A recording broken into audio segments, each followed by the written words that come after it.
संतप्त मानस शांत हों, जिनके गुणों के गान में वे वर्धमान महान जिन विचरें हमारे ध्यान में। समय सार परमागम की दूसरी और तीसरी गाथा पर चर्चा अपन ने की। अब चौथी गाथा की बात करते हैं। आत्मा की कथा कितनी कठिन है उसका प्राप्त होना, उसकी बात करते हैं। अथ एतद असुलभित्तेन विभाव्यते। अब इस बात को इस सहज सुलभ नहीं है, यह बात को बताते हैं। सुध परिचिदानुभूता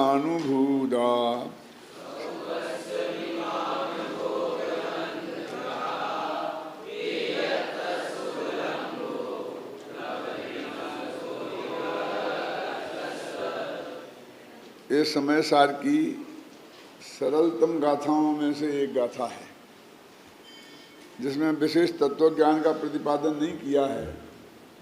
सिर्फ यही कहा है कि इस जगत के जीवों को काम भोग बंध कहा। काम की, भोग की और बंधन की कहानी सबने सुनी हुई है, परिचित है, अनुभूत है। इस काम, भोग और बंध की कहानी सारे जगत के द्वारा सुनी हुई है, परिचित की है और अनुभव की है। अब ये काम, भोग, बंध कहा, इस थोड़ा विचारनीय बात है। आचार्य जयसेन ने काम का अर्थ किया है स्पर्शन और रसना इंद्री का विषय, और भोग का अर्थ किया है घ्राण, चक्षु और कर्णेंद्री का विषय।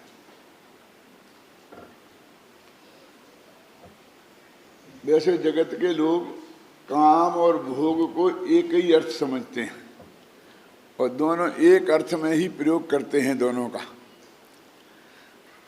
यदि मान लो दोनों का एक ही अर्थ हो तो फिर दोनों शब्दों का एक साथ प्रयोग क्यों कहेंगे? या तो काम कथा कहेंगे या भोग कथा कहेंगे। लेकिन दोनों शब्दों का प्रयोग करते हैं तो उसका अर्थ यही है। तो जो जिनका भोग निरंतर रहता है वो तो है वो क्या नाम भोग, और जिनका भोग कभी कभी रहता है वो है काम। मतलब स्पर्शन इंद्री का जो भोग है वो कभी कभी होता है, भोजन भी कभी कभी होता है, लेकिन घ्राण अपने हाथ में नहीं है। सांस 24 घंटा लेनी है आपको, तो उसके साथ जो सुगंध दुर्गंध उसमें हवा में होगी वो जाएगी ही। जैसे आप कहते मेरा आज उपवास है, ऐसा सांस लेने का उपवास नहीं कर सकते आप, है ना? माने जिसका भोग निरंतर है, जिसका त्याग संभव नहीं है।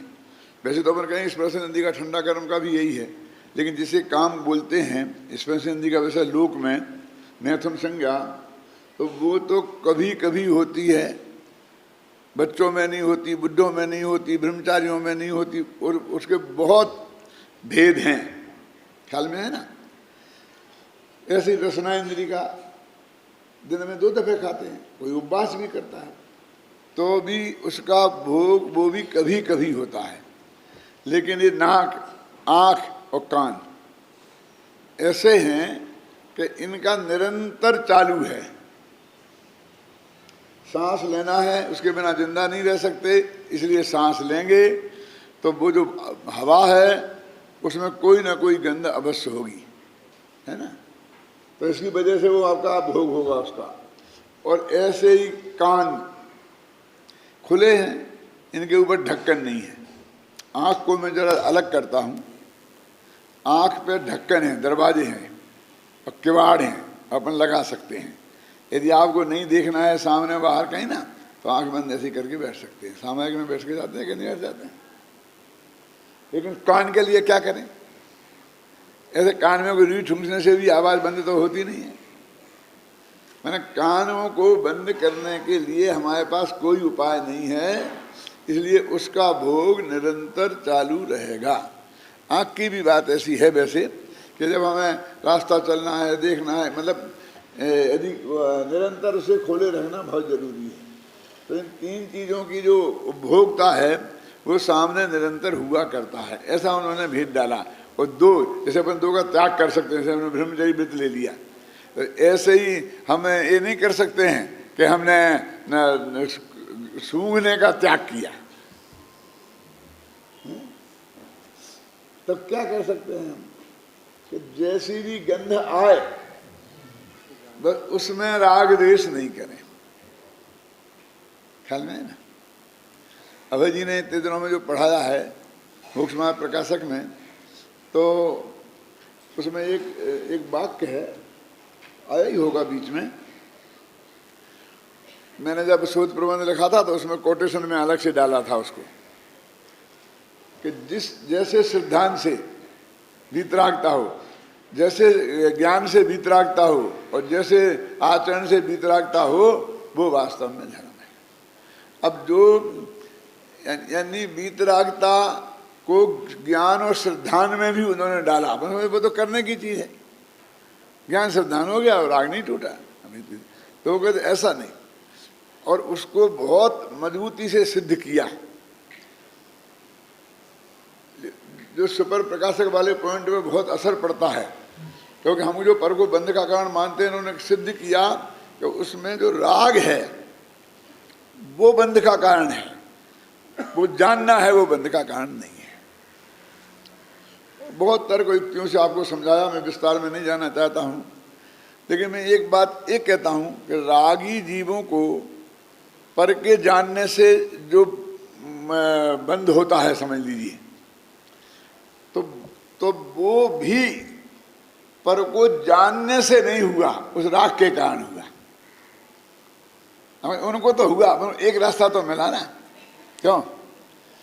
क्या जो हमें उनको तो हुआ ना, जो रागी जी, ये शब्द था ना कि रागी जी पर को जानते तो उन्हें राग होता है, वीतरागी को तो नहीं होता, रागी जी जाने, है ना।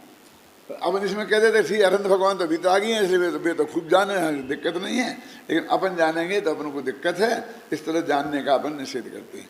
लेकिन वो कहते हैं कि रागी जीव जो पर को जानते हैं उसमें जो बंध होता है वो राग के कारण होता है, जानने के कारण नहीं। क्या उसमें भी भेद करो? क्यों? मेरे को बहुत गहराई से फीलिंग होता है कि किसी न किसी रास्ते से हम पर के जानने को बंद सिद्ध करना चाहते हैं। उस पर समझ लो जैसे हम उतर आए हैं हर हालत में। क्या कोई ना कोई बहाना बना के, झूठी सच्ची कहानी गढ़ के, ऐसा करके ऐसा हो तो ऐसा हो जाए, तो ऐसा हो जाए तो, और वस्तु स्वरूप में ऐसा है कि वो किसी भी स्थितियों में वो जो ज्ञान है पर का जानना, वो बंध का कारण नहीं होता। ख्याल में है ना? देखिए एक और अगर अज्ञान से बंध होता है, बोलते कि नहीं बोलते, लेकिन अर्थशास्त्री में तो बहुत डंके की चोट सिद्ध किया है। उसकी कारिका है आत्ममीमांसा की, अज्ञानाचे ध्रुवो बंधा ज्ञेयानंतान्न केवली। यदि अज्ञान से बंध होता है तो निरंतर होता रहेगा, क्योंकि ज्ञेय अनंत हैं और हर एक आदमी केवली तो है नहीं, तो उतने बाद जिन कार्य में अज्ञान है वो बंध का कारण होगा। मैंने वो औधिक अज्ञान की बात है, ख्याल में ना। तो क्षयोसम अज्ञान से तो होता ना, क्षयोसम अज्ञान है ही नहीं, उसमें तो मिथ्यात्व का मिश्रण है, और इसलिए वो मिथ्यात्व बंध का कारण है। अरे यहाँ तो अपने यहाँ तो इतना लिखा गया प्रयोजन भूत में 2 को 2 5 माने, तो भी उससे बंध का कोई संबंध नहीं है। माने गलत ज्ञान भी बंध का कारण नहीं है, मिथ्या ज्ञान है, तो मिथ्या ज्ञान में तो मिथ्यात्व बंध का कारण है। ज्ञान कहाँ है? यानी ज्ञान भगवान आत्मा का स्वभाव है, और जो भी है वो जिसको भी जानने का जैसा भी जानना है, कहीं भी वो बंध का कारण नहीं हो सकता। अरे 5 इंद्रियां हैं, तो 5 इंद्रियों के भोग की इनने बात करी, और एक तो ये दोनों का जो अंतर है वो मैंने बताया, और तीसरी बात है बंध कथा। ये बंध कथा क्या है? मतलब काम और भोग की जो कहानी है वो तो जगत में हम बहुत करते हैं, लेकिन बंध कथा क्या है?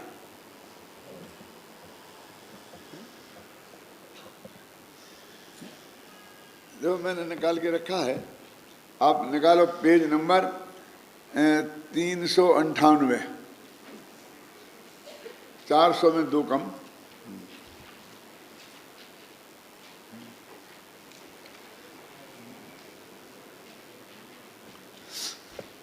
ऊपर संस्कृत की 3 पंक्तियां हैं ना, ऊपर संस्कृत में 3 पंक्तियां हैं, उसकी तीसरी पंक्ति पढ़ते हैं।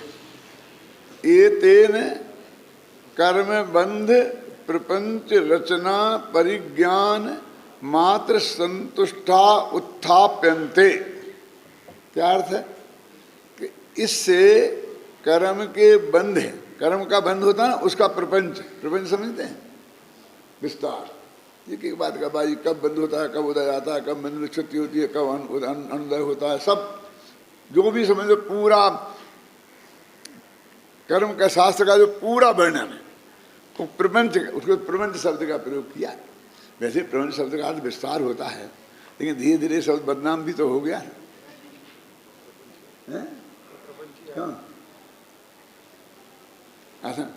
लेकिन कर्म बंध प्रपंच, उसकी रचना वो कैसे होता है, उसके परिज्ञान, उसके जानने से, उसको मात्र उसको जाना और उसमें संतुष्ट होगा कि हम धर्मात्मा हैं, ये उनका खंडन करते हैं। ये पूरा प्रकरण ये है कि कोई आदमी बंध को जानेगा तो मुझे मोक्ष मिल जाएगा, समझे ना, बंध के बारे में चिंतन करेगा तो मुझे मोक्ष मिल जाएगा, है ना, ये कभी होने वाला नहीं है। तो मेरे कहने का मतलब ये बंध कथा में एक कर्म बंध की कथाई को ले रहे हैं, यानी इनडायरेक्ट वे में पूरा जो करुणानि योग में कर्म बंध का जो प्रकरण है वो उस पूरे को ले रहे हैं।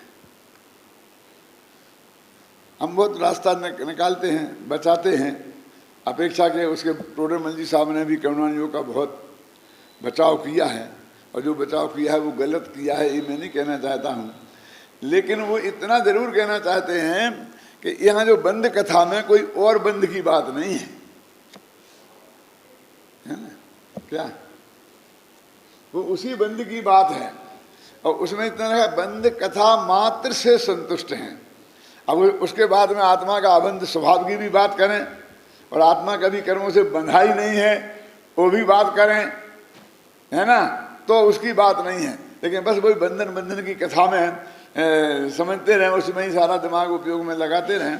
तो टोडरमल जी ने जो लिखा है ना उसके बहुत बचाव किया है, तो बचाव करके कोई उनको मोक्ष में नहीं भेज दिया, बचाव करके ये कहा है कि उससे तेरा उपयोग विषय कसाय में नहीं जाएगा। तो ये नेगेटिव है कि उपयोग वहाँ नहीं जाएगा, लेकिन यहाँ गया तो आत्मा में जाएगा, तब वहाँ जाएगा क्या? अध्यात्म का चिंतन करेगा तो वहाँ उपयोग जाएगा। तो उन्होंने तर्क दिया, इसमें सूक्ष्मता बहुत है, इसमें सूक्ष्मता बहुत है, तो उससे उपयोग लगाना पड़ता है, तो उससे बचेगा। तो इसके पॉइंट तो बचने से है, इससे तेरा कर्म का नाश हो जाएगा, ये नहीं माना। अब फिर यही बात जो भी अपनी चर्चा चली है खूब शिविर में कि वो 7वां गुणस्थान और 8वां गुणस्थान है ना, एक गेय से दूसरे गेय को जाने, कर्म की बंध को जाने, कि अबंध स्वभाव को जाने। तो वो कहते हैं कि टोडरमल जी के वीतरागता कायम रहे तो कुछ भी जानो, चाहे कर्म के बंध को जानो, चाहे दुनियादारी की बातों को भी जानो, तो भी उससे बंध नहीं होगा। ये समझना क्यों जरूरी है? इसलिए जरूरी है कि जानना तेरा स्वभाव। वो सारे जगत में गेय भरे पड़े हैं, और गेयों का स्वभाव है ज्ञान में झलकना। अब तेरे पास उपाय क्या है जो तू उससे बच जाए? यदि वो बंध का कारण हो तो तुम अनंत कोशिश कर, बचेगा नहीं, और तेरा कभी मोक्ष होगा नहीं, और तुम घबरा जाएगा। मैं एक बात बहुत मार्मिक बात कहता हूँ कि मेरे को एलर्जी बहुत होती है, तो डॉक्टर ने 100 इंजेक्शन लगाया, जैसे लगाते ना, कि किन किन चीज़ों से एलर्जी है। तो ना तो कोई खाने की चीज से निकली, ना कोई दवाई से निकली। निकली कैसे? धूल से, धुआं से, धूप से। इस सबसे ज्यादा सबको जो एलर्जी होती है, एक गाय या भैंस के गोबर में एक कीड़ा होता है, और वो कीड़ा गोबर जहाँ सूखता है मिट्टी में मिल जाता है ना, तो वो कीड़ा का जो शरीर है वो भी सूख के वो मिट्टी में मिल जाता है, जिंदा की जरूरत नहीं है। अब जिस धूल में वो शरीर का अंश मिला है, वो धूल तुम्हारे आप ऊपर आ गई तो बस हो गया, काम खत्म। वो बहुत ज्यादा एलर्जिक होता है ना। तो उन्होंने कहा कि अभी क्या करें? कहले कुछ नहीं हो सकता है। क्यों? कि हम क्या करें? सावधानी। कहले क्या बताएं? यदि तुम कुछ ही दाल से होता तो कहते दाल मत खाओ, सब्जी से होता सब्जी मत खाओ, गेहूं से होता तो गेहूं मत खाओ, दवाई से होता तो दवाई मत खाओ। अब तुम सांस नहीं लो, ये तो नहीं हम तुमसे कह सकते हैं।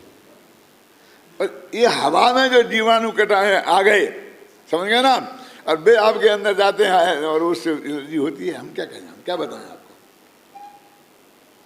क्या?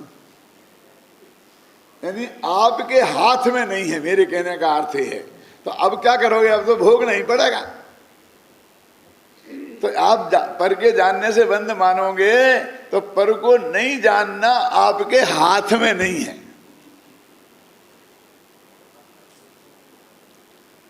समझ गए ना? है तो कोशिश करके देखना।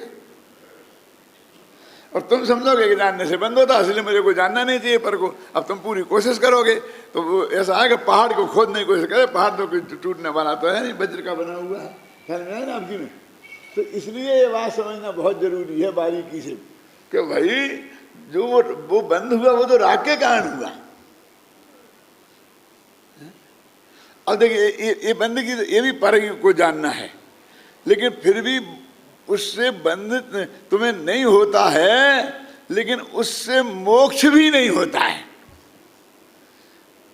ये जो आपको कहा कि पर को जान आ जाए तो बिल्कुल चिंता नहीं करना, लेकिन जानने मत जाना। क्या मतलब जानने मत जाना?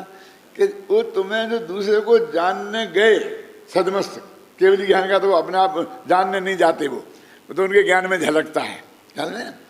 तो तुम यदि उसे जानने गए तो वो जो बंद होगा वो जानने से नहीं होगा, वो जाने की जो इच्छा वो हुई। मैंने जानने की कोशिश की, तो कोशिश की माने मेरे को जानने की इच्छा हुई, तो वो राग हुआ, वो है बंद का कारण। तो निषेध उसका है। लेकिन शास्त्रों में भी है ना, यद्यपि पर वस्तु के कारण रंच मात्र भी हिंसा नहीं होती, पर वस्तु निबंधना है ना छंद, तो भी हिंसायतन निवृत्ति, हिंसा की आयतन है वो, निवृत्ति के लिए उससे बचना चाहिए। तो कहा यह जाता है, क्या समझे ना, कि उससे रंच मात्र बंद नहीं होता है, लेकिन हिंसा का वो आयतन है। और एक पॉइंट सबसे बड़ी मजबूत ये है कि हम क्या कहते हैं कि सिनेमा में लड़के जाएंगे तो बिगड़ जाएंगे। इसलिए मैं ये नहीं कह रहा हूँ कि आप बिगड़ देंगे, नहीं तो तुम भेजना। मैं ये कहता हूँ कि वो लड़का पहले बिगड़ गया है तब सिनेमा में गया है। समझ में नहीं आया? वो बिगड़ेगा बाद में बिगड़ेगा क्या सवाल, यहाँ से वहाँ गया क्यों? और मंदिर में जाके सुधर जाएंगे, इस धोखे में भी मत रहना। वो सुधरा गया है इसलिए मंदिर में गया है। आप सोचो इस बात में कितना दम है। हमें जी ने कल बताया था कि गुरुदेव बंबई के सब दिगंबराओं के दर्शन करके जाते थे, हैं? तो मैं हफ्ता तक यही कहते रहते थे कि कैसा संसार बिगड़ गया, अब उनको तो नहीं बिगड़े, उनके देखने से बिगड़ते होंगे। तो अपने जैसे मैंने कहा अब शायद ऐसे आंखें खोल के बैठे तो निगाह पड़ गई, तो उससे तो उनको नहीं हुआ राग। राग किसको हुआ? जिसने राग पूर्वक देखा उसे राग हुआ। इसलिए मैं क्या कहता हूं, कर्म से कर्म बनता है और राग से राग बनता है। फिर सुनना क्या, ये जो अपना कर्म बंद होता है ना, तो आत्मा के साथ कर्म, आत्मा के प्रदेशों के साथ एक में एक होना हो, एक ही रहना, ये ऐसा कुछ नहीं है। यदि पुराने कर्म नहीं हो तो नया कर्म आकर बंध नहीं सकता, क्योंकि कर्म से कर्म बनता है। समय सारे में तो ऐसा किया है कि बीज को गौण किया है, कर्म के उदय से विकार हुआ है ना, और उससे फिर नया बंध हुआ। तो वो क्या कहते हैं कि कर्म का जो उदय था वो और नए बंधे में वो निमित्त बना, ऐसा लगा। राग को अलग किया आचार्यों ने, क्यों कि दोनों में स्पर्श गुण है। वो जो स्पर्श गुण की व्याख्या है, न जघन्य गुणा नाम, दो गुणाधिक हो तो बनता हो, वो कार्बन वगना पे भी लागू होता है। जो अपने 8 कर्म बनते हैं इनमें भी वही प्रक्रिया है। स्कंद बनी ना कार्बन वगना, तो उसमें भी वही है। सिद्ध भगवान के कर्म नहीं है पुराने, तो नए कहाँ बनते। तो राग तो उसमें निमित्त है, और राग में वो निमित्त है। निमित्त है मैंने करता नहीं है, तो उसको उससे जोड़ते हैं। तो इसलिए यहाँ ये कहते हैं कि बंद की कथा, तो अकेले, एक तो अकेले शब्द डाल दिया मात्र, कि मात्र बंद की कथा में जो संतुष्ट हैं। इसका मतलब आत्मा की बात भी साथ में हो और उसकी रुचि हो, श्रद्धा ज्ञान चारित्र में परिणमित हुआ हो, जैसे वीतराग भाटोर ने लिखा है, और फिर वो करुणान योग का कितना ही स्वाध्याय करे तो वो मतलब समझ ले कि बंद का कारण नहीं है, मोक्ष का कारण भी कह देंगे उसे। क्यों कहेंगे? उसमें मजबूती प्रदान करता है, उपयोग को वहाँ भ्रष्ट नहीं होने देता है। आगे सारे इतने इतने गिनाए हैं, लेकिन अंत में गिनाया कहाँ? एक आध ऐसा भी तो गिना देते ना कि वो बंद के ज्ञान से कर्म बंद कट जाएगा। तो कैसा वो तो है ना वहाँ पर कर्म का भी वो है ना, कौन विपाक विचय, विपाक विचय नाम का धर्म ध्यान, संस्थान विचय नाम का धर्म ध्यान। ये नाम तो सुने होंगे ना, क्यों चलिए भाई जानते हो? ये विपाक विचय नाम का धर्म ध्यान और संस्थान विचय नाम का धर्म ध्यान, ये भी धर्म ध्यान है। अब ये क्या है कि कौन से कर्म का उदय कब आता है, कैसे पकता है वो, तो ये इसके बारे में सोचना वो विपाक विचय नाम का धर्म ध्यान है। और संस्थान विचय कि लोक का आकार ऐसे पुरुषाकार है और जम्बूद्वीप लंबा लंबा है और फलाना आदमी चौड़ा चौड़ा है, नरक ऐसे नीचे नीचे हैं, एक के एक नीचे, स्वर्ग दो दो जोड़े से हैं, ये सब ये क्या है? संस्थान विचय, यानी लोक की रचना किस आकार में है उसके बारे में सोचना, उसका नाम है संस्थान विचय नाम का धर्म ध्यान। तो आप समझ लो, त्रिलोक परिणति को पढ़ना, त्रिलोक सार को पढ़ना, संस्थान विचय नाम का धर्म ध्यान हो गया। और वो कौन सा बताया दूसरा? विपाक विचय, तो ये गोमर सार कर्मकांड धर्म वगैरह पढ़ना, ये सब ये धर्म ध्यान हो गया।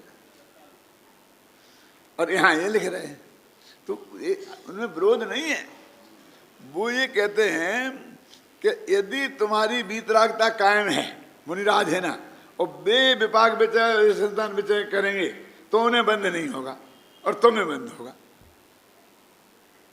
तो इसका मतलब फर्क क्या हुआ? जब विपाक विचय नाम का धर्म ध्यान तो एक ही रहा, संस्थान विचय नाम का धर्म ध्यान तो दोनों के हुआ, दोनों ने बराबर चिंतन किया। और कदाचित मुनिराज मंद बुद्धि हो और आप तीक्ष्ण बुद्धि हो तो आप उन्हें पढ़ाएं और आपने बताएं और देखें हाँ ठीक है भैया और बताओ और कैसे आगे पीछे क्या है, बता दो बताएंगे नहीं बताएं। लेकिन उन्हें कुछ ज़्यादा बंध नहीं है और निर्जरा है, और तुम्हें बंध है और निर्जरा नहीं है। तो उससे होता होता तो हमें ज़्यादा होना चाहिए ना, नहीं ना। तो वो तो उनकी जो वीतरागता है उससे है, और उससे जो उनका निर्बंध है और उसको हम इस पर थोप के और इसकी उपादेयता सिद्ध करें, वो ऐसी उपयोगिता है। टोडरमल जी ने खुद लिखा है कि कारण 3 तरह के होते हैं। मोक्ष के कारण समझ लो आप कि एक तो वो जिसके बिना काम ना हो और जिसके होने पर गारंटी से हो, वो तो है असली कारण है। ये सम्मा दर्शन ज्ञान चारित्र, इनकी पूर्णता, इसके होने पर काम अवश्य होगा और नहीं होने पर नहीं होगा। अब दूसरे कौन? कि जिसके बिना काम ना हो और होने पर होए भी हो नहीं भी होए। ये है नग्न दिगंबर दशा, कि बिना तो मोक्ष नहीं होगा इसके, लेकिन ये हो जाओगे तो मोक्ष हो ही जाएगा, इसकी गारंटी नहीं है। तो ये दूसरे तरह के। और एक तीसरे कारण है कि जिनके होने पर काम हो जाए, नहीं होने पर भी काम हो जाए। क्या? वे नहीं होए तो भी मोक्ष हो जाए और होए तो भी, होने में विरोध नहीं है। ऐसे कारण, ये कैसे कारण होंगे कि मोक्ष में हम चले जाएं और वो हमारे जीवन में आए ही नहीं? तो वे कौन है? ये कहते वृत्त उपवास, जिसको आप सबसे बड़ा धर्म माने बैठे हो। देखो भरत चक्रवर्ती ने एक उपवास नहीं किया और मोक्ष चले गए। आदमी नहीं, वो मोक्ष के कारण तो हैं, लेकिन उनके बिना भी मोक्ष होता है, और उनको करो तो भी मोक्ष नहीं हो। उनके पिताजी आदिनाथ को नहीं हुआ और बेटे को बिना करे हो गया, तो फिर उन्हें कहा ही क्यों? ये तो बिल्कुल अन्याय है कि उनके बिना भी हो जाए और होने पर भी नहीं हो। क्यों? तो ये कहा कि जिस आदमी ने वृत्त संयम ले लिया है, सम्मा दर्शन जैसे हो गया है, और अभी मोक्ष जाने में देर है, लाखों वर्ष है, तो वो बीच के काल, मोक्ष का टाइम नक्की है। हर चरम शरीर का नक्की तो होता है ना, उनकी तो अकाल मौत नहीं होती ना, वो तो समय नक्की है ना। अब यहाँ उसने मुनि दीक्षा ले ली, तो अब श्रावक का व्रत ले लिए, तो इतना जो बीच का काल है वो कैसे बिताएगा? खा खा के बिताएगा कि आवश्यकता के अनुसार खाएगा और बाकी त्याग करेगा? बोलो, वो विषय भोग में बिताएगा कि विषय भोग से बच के बिताएगा? बस इतनी सी बात है। उसको इस भाषा में बोलते हैं कि वो मोक्ष के मार्ग तो नहीं है, लेकिन मोक्ष के मार्ग में आते हैं। जब हम मोक्ष के मार्ग में जाएं तो रास्ते में वो मिलते हैं, और हमारा लंबा रास्ता हो। क्यों? तो अब यहाँ से जाए बम्बई तो सवाई माधोपुर मिलता है, कोटा मिलता है, रतलाम मिलता है। क्यों? लेकिन प्लेन से जाए तो नहीं मिलते। बोलिए आप क्या करें? और चले जाए तो नहीं भी मिले, और पहुंच जाए, और जाए तो मिले। तो अब मिलेंगे तो वहाँ आपका जो व्यवहार होगा उसको धर्म कारण कह देते हैं। कोटा को कारण कह दिया बम्बई पहुंचने का, रतलाम को कारण कह दिया बम्बई पहुंचने का। ख्याल में है ना आपके में? ऐसे ही वे वृत्त उपवास आदि, उसके बाद मुनि दीक्षा ले ली और जब तक मोक्ष नहीं हुआ, केवल ज्ञान नहीं हुआ, तो उसके बीच में वो होते हैं। अनर्गल प्रवृत्ति उनकी नहीं हो सकती है, इसलिए मात्र इसलिए उन्हें मोक्ष का कारण कह दिया। वस्तु स्थिति ना उनसे मोक्ष होता है, ख्याल में है ना, उनके बिना भी होता है और होने पर भी नहीं होता है। ये तीसरे कारण है। तो अब तीन कारण कौन कौन से भाई? सम्मा दर्शन ज्ञान चारित्र असली कारण, दूसरा मुनिलिंग, वो आधा असली आधा, समझ गया ना, कि उसके बिना तो गारंटी से मोक्ष नहीं होगा किसी को। जब भी हम महाराज के पास जाते हैं तो महाराज मुझे यही कहते हैं, पंडित जी बिना मुनि हुए तो मोक्ष होगा नहीं। तो हम कहते महाराज ये तो 100% सच्ची बात है। वो क्या समझते हैं, जैसे हम ये मानते हैं कि बिना मुनि हुए भी मोक्ष हो सकता है। ऐसा है ही नहीं, हम तो ये मानते ही नहीं, हम तो डंके की चोट कहते हैं। क्यों? कि नग्न दिगंबर दशा हुए बिना, और वो भी निर्दोष मुनि दशा हुए बिना, कभी किसी को ना आज तक मोक्ष हुआ है, ना हम किसी को होगा।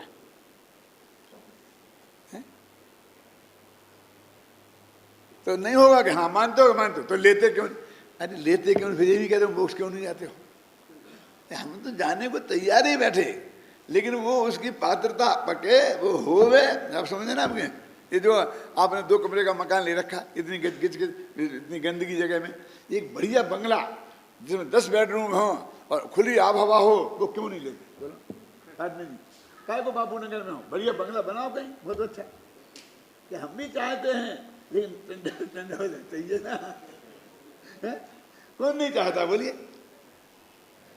राज्यपाल का भवन बहुत अच्छा, वहां जाके आप क्यों नहीं रहते हैं? अरे हम तो चाहते हैं, लेकिन हमें होना चाहिए ना। सवाल ये है, हम में वो क्षमता होना चाहिए ना, ख्याल में ही ना।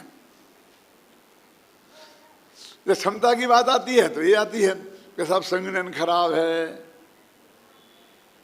ये बिल्कुल झूठ बात है, कोई संगठन खराब नहीं है। मुनि होने के लिए जैसा संगठन चाहिए, छठवें गुणस्थान होने के लिए वो संगठन है। ये गोमटसार वालों से आप पूछ लो, है कि नहीं? जो कुंद कुंद के था वही हमारे है। क्यों झूठ बोलते हो? ये नहीं है तो क्या नहीं है, क्या दिक्कत है? अरे तेरी असली दिक्कत है कि तेरी पर्याय में ऐसी पात्रता का परिपाक ही नहीं है, तेरी काल लब्धि नहीं आई है, तो उसको तो कुछ बात ही नहीं करता। ये शरीर मजबूत हो, इसको समझते हैं हम में ताकत है, शरीर कमजोर हो तो हम में ताकत नहीं है। भैया अब हम क्या करें, अब हमारा तो दिन में 3 दफे खाए बिना चने नहीं रह नहीं सकते हैं, तो हम कैसे ले लें? तो यदि 3 दफे 1 दफे खाए बिना रह सकते होते तो फिर ले लेते ना। तो 10 साल पहले थे ना ऐसे, 10 साल पहले थे ना, क्यों है ऐसा? तब क्यों नहीं लिया? तो ऐसा है नहीं। मेरे कहने का अर्थ ये है कि ये बंध की जो कथा है वो तो मोक्ष का कारण नहीं है, ये कहना चाहते हैं। और इसमें उसी के निषेध की बात है। और वो ये कह रहे हैं इस जगत में काम भोग और बंध की कथा में सारा जगत लगा हुआ है। और नीचे लिखा है इसमें कि परस्पर में आचार्यत्व करता है। ये परस्पर में आचार्यत्व करता है का क्या मतलब है? कि बाप बेटे से कहता है भैया जरा बैठ शांति से, धंधा पानी ऐसे नहीं चलता है, थोड़ा झूठ तो बोलना ही पड़ता है, तू सत्यवादी बन के यहाँ बैठेगा तो कुछ नहीं होगा। यानी वो बाप बेटे को झूठ बोलने की ट्रेनिंग देता है। और कुछ बेटा भी बाप को देते हैं, पापा आप समझते नहीं हो, जमाना बदल गया, अब ऐसे बिजनेस नहीं होता है। बेटा बाप को उपदेश देता है, बाप बेटे को उपदेश देता है, हैं? अकेले धंधे में नहीं, डाइनिंग टेबल पे बैठा तो ये ऐसा खाया जाता है, इसकी चटनी ऐसी बनती है, इसकी तो बहुत बढ़िया बनती है, इसको जरा ऐसा डालो। मैंने वो बराबर एक दूसरे को नई नई डिश माताएं बहनें सीखती रहती हैं, सिखाती रहती हैं एक दूसरे को बराबर। वो आत्मा फात्मा की बात नहीं, क्या वो सिखाते हैं ये कैसे बनते हैं, ये ऐसे लड्डू कैसे बनता है, फलाने का कैसा बनता है, उसमें इसको बोलते परस्पर आचार्यत्व करता है। 5 इंद्रिय के विषयों के सेवन का मैं एक दूसरे को सिखाता है। और ये लिखा कि जो एकत्व भक्त भगवान आत्मा की बात है, एकत्व भक्त भगवान आत्मा की जो कथा है वो उससे खुद तो जानता नहीं है, और लिखा कि जो जानते हैं उनकी मानता नहीं है। बरनी जी बुंदेलखंड के बारे में ये कहा करते थे, उनकी आत्मकथा में भी लिखा है कि दुनिया में पुरुषों में 72 कलाएं होती हैं, लेकिन बुंदेलखंडियों में 74 हैं। 2 ज्यादा है। और कहते 2 कौन कौन सी हैं? कि एक तो खुद कुछ जानते नहीं हैं और दूसरे किसी की मानते नहीं हैं। और आत्मकथा में लिखा और इसमें भी लिखा है, देखो समय सार में मैं पढ़ के सुनाता हूं आपको। निकालो पेज नंबर 15 है ना, और 15 पर जो है ना ब्लैक टाइप में हिंदी में दूसरा पैरा, जगत के जीव एक तो अपने को जानते नहीं हैं, ठीक है ना, और जो आत्मा को जानते हैं उनकी सेवा नहीं करते, उनकी संगति में नहीं रहते। इस कारण इस एकत्व भक्त आत्मा की बात जगत के जीवों ने ना तो कभी सुनी है, ना कभी इसका परिचय प्राप्त किया है, और ना कभी है आत्मा जगत के जीवों के अनुभव में ही आया है। यही कारण है कि भिन्न आत्मा का एकत्व सुलभ नहीं है। तो ये कोई मैंने हिंदी में या संस्कृत में, ऊपर देखो आप संस्कृत में सब लिखा हुआ है कि एक खुद जान, देखो ना परेशान आत्मज्ञानानाम अनु, यानी एक तो खुद जानते नहीं हैं और जो जानते हैं उनका अनुपासना, उनकी उपासना नहीं करते हैं। तो उनकी उपासना में भक्ति करना नहीं, हाथ पैर जोड़ना नहीं, उनकी संगति में रहना, उनसे सीखना, उनसे समझना, उनसे कोशिश करना। देखो बहुत महत्व की बात कहता हूं, थोड़ी कड़वी होगी तो सुन लेना।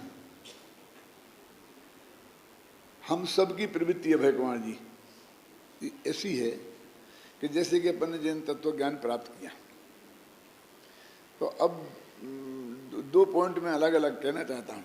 एक तो वो जो मैं पहले कह चुका हूँ उसे भी दोहरा देता हूँ कि इनको तो ये बाध्य हैं कि यदि आजीविका करनी है तो जहाँ नौकरी मिलेगी वहाँ रहना पड़ेगा, ये धंधा करना है तो जहाँ वो धंधा चलेगा वहाँ रहना पड़ेगा।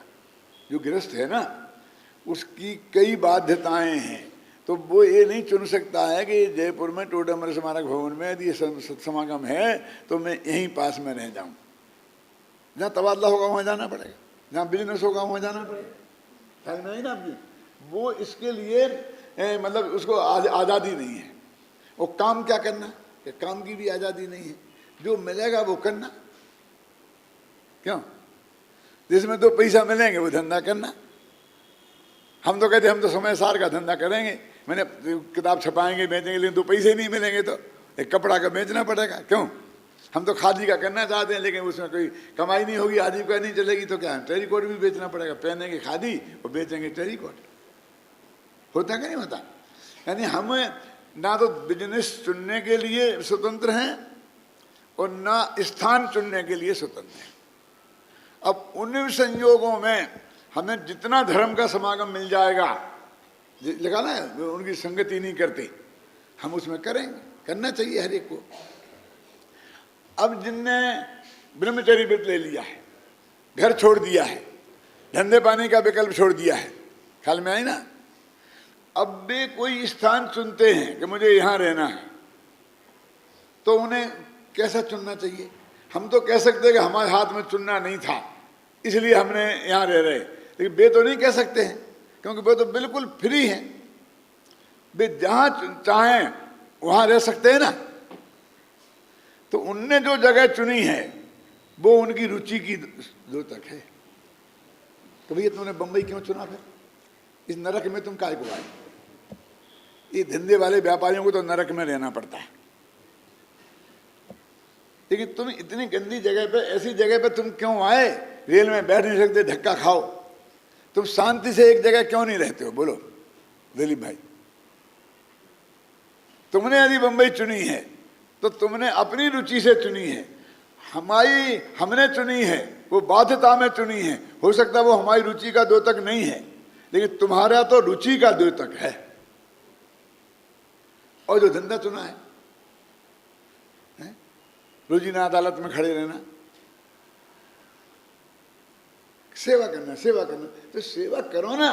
धर्म की सेवा ये शास्त्र लिख करके भी होती है, शास्त्र पढ़ा करके भी होती है, दूसरों को साधर्मियों को ज्ञान करा करके भी होती है। होती कि नहीं होती है? तो ये क्यों नहीं चुनते हो तुम? और वो सेवा करेंगे वकील लोग, पैसे से मिलते हैं वो सेवा करने वाले। मैंने उस टाइप की झाड़ू लगाने का धंधा तुम क्यों चुन रहे हो अपने हाथ से? भाई तुम्हें बिना ही पैसा लिए करना है, मेरा समझना, तो फिर तो तुम बिल्कुल आजाद हो ना अपना चुनने में। तो हमारा जो हमने काम चुना और जो हमने जगह चुनी वो हमारी रुचि की द्योतक है उनकी। वो ये नहीं कह सकते कि हमारी रुचि नहीं है और क्या करें और जबरदस्ती गले में पड़ गया है, ये बात में दम नहीं है। और दूसरी बात कह रहा था मैं कि ये जो तत्व ज्ञान की बात लगे ना, उनकी उपासना नहीं करते। अब वो लोग ऐसी जगह चुनते हैं कि जहां हम समझाएं और सब समझें। यदि मैं यहाँ स्मारक में रहूंगा तो डॉक्टर साहब का प्रवचन होगा तो मेरे को प्रवचन करने का कभी नंबर ही नहीं आएगा। और डॉक्टर साहब की तबीयत खराब हो गई पुण्य के वजह से मेरे, तो बड़े ज़्यादा बैठ जाएंगे, तो मेरा नंबर तो आने वाला नहीं है। अपन तो ऐसी जगह चलो जहाँ अपन ही ए बन हो।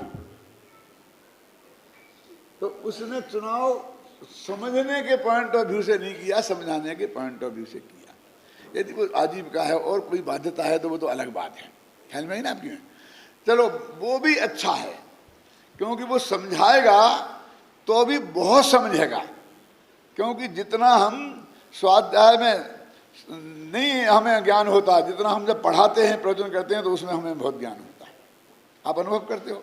तो वो भी बहुत बढ़िया है कि तूने ऐसी जगह चुनी कि 50 आदमी को तू समझाए, लेकिन ऐसी जगह चुनी कि ना 50 में से एक भी तुझे समझने को मिले ना समझाने को मिले, ना ऐसा आदमी कोई है वहाँ, क्यों कि जो तुझे समझाए, और ना ऐसा कोई है कि जिसे तू समझाए। भाई मजदूर हैं, बस खत्म, बैठे उन मजदूरों को हैं, बैठ गए। मैं किस जगह का नाम लिया, अपने आप सोच लेना। बैठ गए ऐसे तीरथ पे जंगल में, ना कोई ऐसा है जिसे हम समझाएं, ना ऐसा है कि वो हमें समझाए,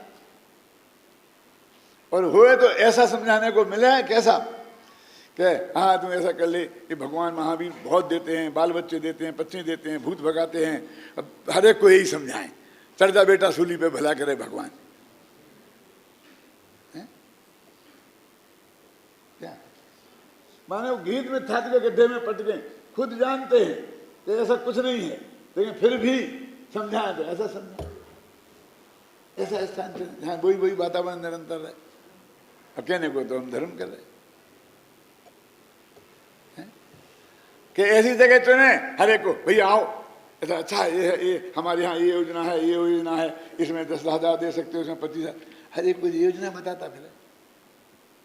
ये भिखारी बन के क्यों तूने चुना है, ये काम क्यों चुना है, मर्जी से चुनना था तो तू त्रिकाली ध्रुव भगवान आत्मा क्यों नहीं सुनाता है, छेड़ाला क्यों नहीं पढ़ाता है? मेरा मतलब सुनेंगे ना आपके। तो हमारे काम के जो हमने चुना है, यदि आज़ादी है हमें पूरी चुनने की, तो वो करना चाहिए। तो वो ये कह रहे हैं कि ये खुद जानता नहीं है, और जो जानने वाले हैं उनकी उपासना, उपासना से मतलब अर्घ चढ़ाना नहीं है, उनके द्वारा श्रद्धा पूर्वक वस्तु का स्वरूप समझना, इसका नाम है उनकी उपासना करना। अब दो ही उपाय हैं। अब ये क्यों कह रहे हैं ऐसा? ये इसलिए कह रहे हैं कि अपने यहाँ सम्मा दर्शन अधिगमज भी होता है और निसर्गज भी होता है। क्यों? ऐसा भी बहुत हो सकता है कि अपन ये कहें कि नहीं, हमको तो ऐसी जगह चुनना चाहिए जिससे हमें अधिक ज्ञान प्राप्त हो सके, जो हमें समझा सके। ऐसे आदमी के सत्समागम में हमें रहना चाहिए। पूज्य गुरुदेव श्री थे तो अपन सब दौड़े दौड़े वहाँ जाते थे, तो वहाँ रहते थे, क्यों ख्याल में आई ना। तो सबसे श्रेष्ठ बात तो ये है। लेकिन फिर हम एक सोचता हूँ कि गुरुदेव जैसा व्यक्ति हो कि उस जमाने में उससे बड़ा कोई हो ही नहीं उस तत्व ज्ञान में, कि जिसके पास जाके वे समझे, तो क्या करें? हम कहते हैं ऐसी जगह हम चुनेंगे जो हमें समझाने वाले मिले, लेकिन हमको ऐसी जगह तो कोई होए ही नहीं, तो क्या करें? ऐसा हो तो सकता है ना। तो फिर वो कम से कम ऐसी जगह चुनेंगे कि जहां वे अपनी प्रैक्टिस करें और समझाने की, और उसको समझने वाले मिले। नंबर एक तो वही है, कौन सा? कि जहां हमें लाभ मिले, हम समझने को कुछ मिलने के चांस हों, वहां जाएं। और 2 नंबर पे वो भी है कि हम समझाएं जिन्हें, लेकिन ना हम समझाएं ना कोई हमें समझाए, और बस ऐसे ही दुनिया भर के बेकार के धंधे पंधे पानी। काय को छोड़ा धंधा पानी? फिर मेरा मतलब वहीं करना था ना। तो ऐसी बात इसमें ये बहुत स्पष्ट शब्दों में लिखी है, देखो संस्कृत में।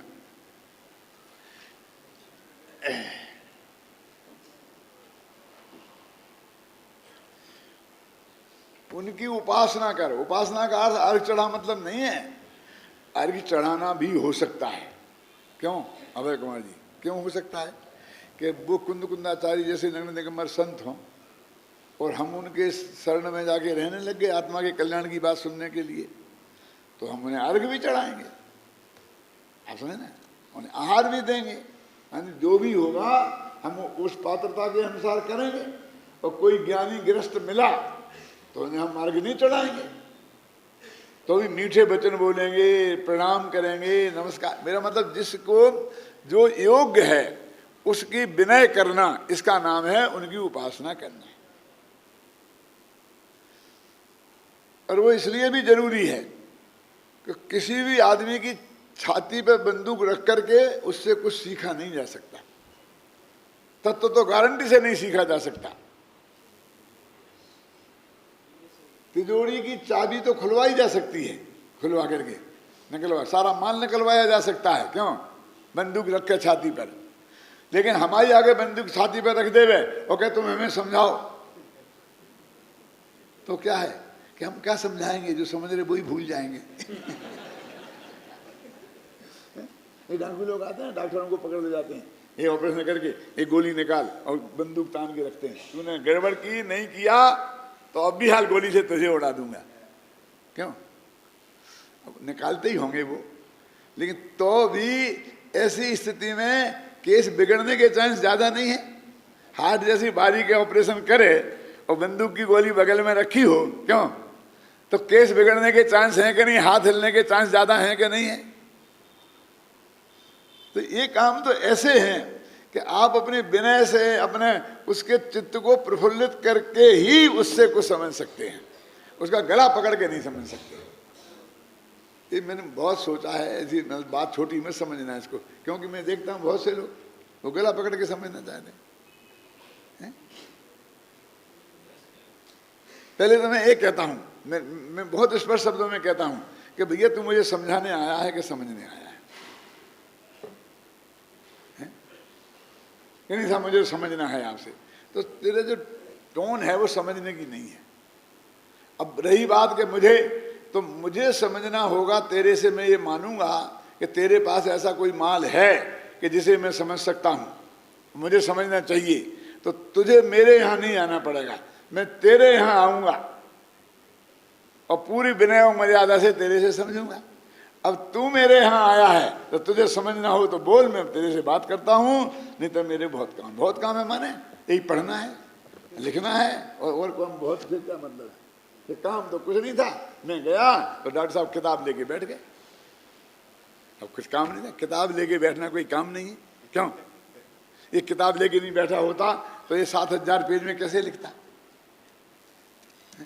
कोई काम तो है नहीं, बाकी मेरी किताब लेके, मैं तो बात कर रहा हूँ, किताब लेके बैठ गए। अब क्या करें?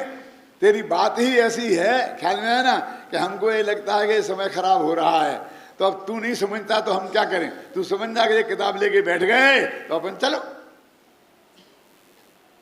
इसमें सब लिखा है कि ज्ञानी जनों की उपासना के बिना देशना लब्धि है ना वो, और अपने निसर्गज भी है।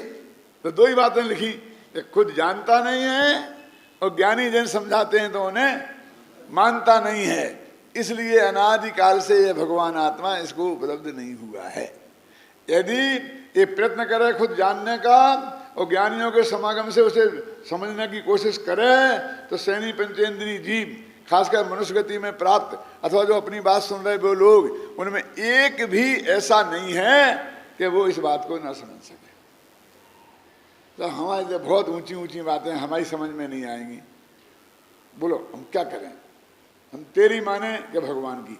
भगवान ने लिखा है शास्त्रों में कि हर सैनी पंचेंद्रिय, गाय भैंस कुत्ता बिल्ली भी तत्व की बात समझ सकते हैं और आत्मा का अनुभव कर सकते हैं, और तू कहता है कि हम नहीं समझ सकते। तो तेरी माने कि भगवान की बोल? क्या गुरुदेव बोलते थे, मैं नहीं समझ सकता, बस तेरे समझने में यही सबसे बड़ी बाधा है। तेरी ये मान्यता कि मेरी समझ में नहीं आएगा, ये सबसे बड़ी बाधा है। तो ये आचार्य इस गाथा में ये हमको प्रेरणा दे रहे हैं कि भाई, और इसमें ज़्यादा गंभीर बात नहीं है कि तुम जिस विषय कसाय में शुद्ध प्रत्युत अनुभूत विषयों में जो अनादिकाल से तुमने भोगे हैं उसी में लग रहे हो और परस्पर आचार्यत्व करते हो।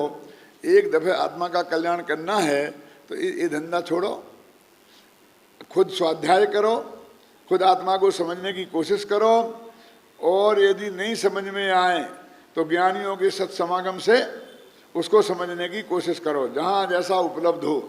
यदि साधर्मी उपलब्ध है, ज़्यादा विशिष्ट ज्ञानी नहीं है, तो उससे उस तरीके से करो। विशिष्ट ज्ञानी हैं तो उससे उस तरीके करो। मुनिराज हैं तो उनकी चरणों की वंदना करके, आहार देकर, नवदा भक्ति करके और फिर उनसे समझने की कोशिश करो। मेरे कहने का अर्थ ये है कि जो जिसके योग्य है उसको उतनी विनय करके हमें तत्व ज्ञान प्राप्त करने का प्रयत्न करना चाहिए। ये बात इस गाथा में वो कहती है।